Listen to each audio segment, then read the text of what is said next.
Bonjour à nouveau, chers frères et sœurs internautes. Nous allons finaliser la vidéo sur les Agnis du Moronou. Nous disions, en parlant du dernier groupe à citer, c'est-à-dire les Ngatiafois, ceux qui sont dans le Ngatianou, nous avons dit qu'en fait, il y a plusieurs lignages qui se sont installés dans le Ngatianou.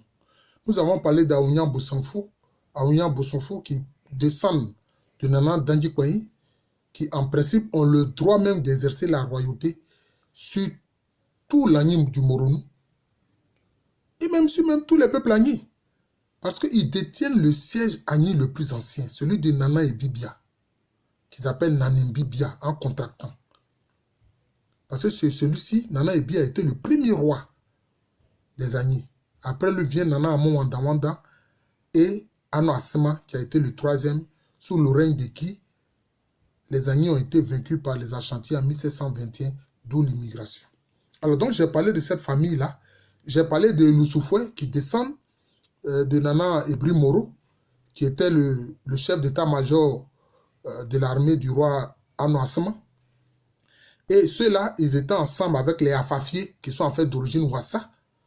Et puis aussi, ils étaient avec les Huaklé. Voilà, ils ont migré ensemble. Ces trois lignages-là ont toujours cheminé ensemble. Et d'ailleurs, quand ils ont eu une guerre spécifique contre les Sandanais, certains se sont réfugiés dans la nord, où ils sont encore connus sous le nom de Eyuaklé. Il y a aussi la famille Kissi Bosofo. Cette famille-là, c'est une famille d'origine Dankira. Ce sont des Dankira qui étaient réfugiés dans la ruine et puis ils sont venus dans le Moronou actuel. Hein, n'oubliez pas quand je vous ai parlé notamment des Dankira de Amiens Kwassikro, dans l'espace ndénian. Et puis vous avez la famille Asanglo, qui est aussi dans le Ngatianou. La famille Asanglo, mais c'est cette famille-là que les Nzema appellent Azangoulé. Voilà, Azangoulé. D'ailleurs, en parlant notamment du peuplement Essouma d'Assini, je vous ai dit que la famille royale des Essouma est Azangoulé. Alors cette même famille-là, ce même lignage-là est appelé Asanglo chez les Agni. Et les Asanglo se sont installés dans le Moronou, notamment dans le Ngatiafoué. Et puis vous avez la famille Agoubla. Mais la famille Agoubla se réclame de Amlamano ou Ano Amlama. C'est-à-dire que c'est une fraction de la famille royale du Sanvi. Vous voyez, quelquefois des familles se perdent de vue, des membres de famille se perdent de vue et ils ne savent même pas qu'ils étaient parents anciennement. Mais seulement ils se souviennent du nom d'un ancêtre célèbre. C'est le cas des Agoubla.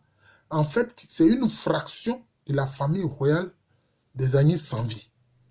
Et qui, dans le Moronou, notamment dans le Ngatianou, est connu sous le nom de famille Agoubla. Voilà. Et puis, je vous ai dit, des Nguins ont quitté l'Ano et sont venus se réfugier dans le Ngatianou. Ces Nguins-là, ils sont venus à la suite de la guerre civile au sein de l'Ano que les Nguins ont eu contre les Assuadiens. Voilà. Donc, voilà un peu les différentes familles qui sont installées dans le Ngatianou. Donc, nous avons vu, disons, les différents sous-groupes des Agni Morofo. Alors, pourquoi est-ce que finalement les Agni Morofo n'ont pas pu créer un royaume uni, mais que toutes leurs composantes sont composées de chefferies autonomes les unes des autres? C'est parce qu'ils ont eu un événement douloureux, une guerre qu'ils ont eue contre les Baoulés à Sabou. Enfin, disons contre les Baoulés en général. Contre tous les Baoulés qui étaient alors dirigés par la reine Akwaboni, qui était dans le Walebo. D'où est partie cette guerre? C'était une affaire d'occupation d'espace.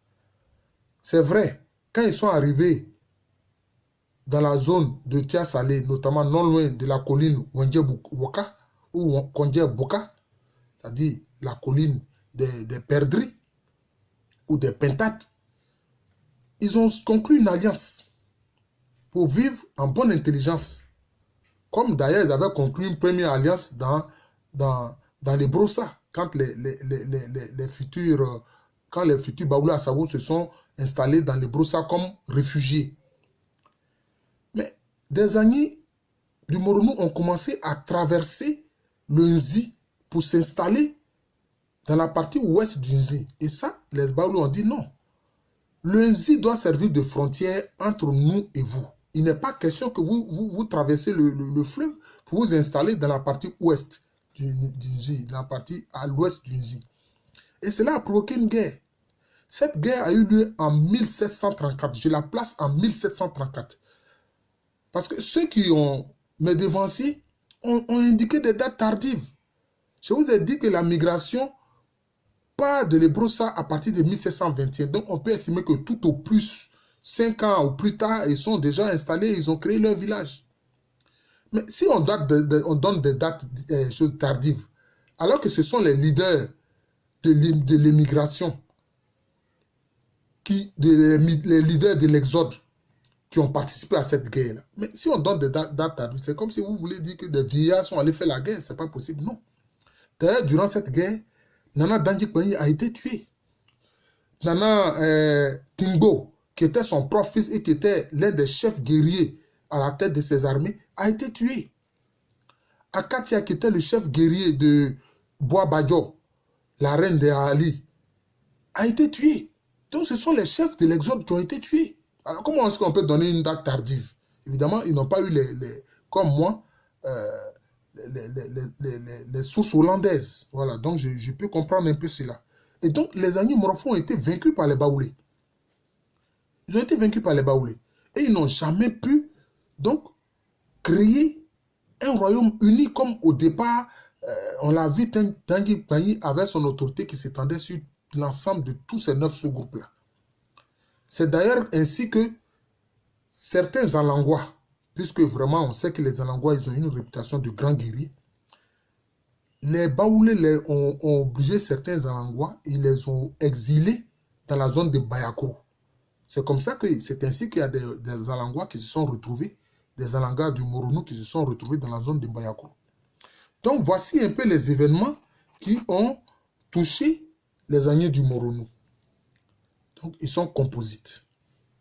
Voilà, ils sont composites, constitués aujourd'hui de 9 sous-groupes. Mais à l'intérieur de ce groupe, vous avez même différentes familles qui sont de différentes origines. Je vous remercie de m'avoir suivi.